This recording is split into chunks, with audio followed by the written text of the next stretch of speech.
शी म्हणजे शिस्तप्रिय, वा म्हणजे वाणी तेज, जी म्हणजे जिजाऊ पुत्र, म म्हणजे महाराष्ट्राची शान, हा म्हणजे हार न मानणारे, रा म्हणजे राज्याचे हितचिंतक, आणि ज म्हणजे या जनतेचा राजा, म्हणजे माझा छत्रपती शिवाजी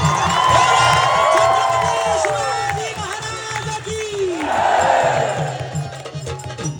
हे अंगात वाहणारं रक्त काय साधं नाही दादा, हे शंभू राजाचं रक्त आहे, हे शिवाजी राजाचं रक्त आहे, जगद्गुरु तुकाराम महाराजांचं रक्त आहे, हे रक्त या जिजामातेचं रक्त आहे. नव्हे नव्हे तर स्वराज्यासाठी प्राण त्यागलेल्या प्रत्येक मावळ्याचं, बहिर्जी, तानाजी, यसाजी, येल्या माय ह्याचं रक्त आहे. आणि हे रक्त जर का एकवटून आलं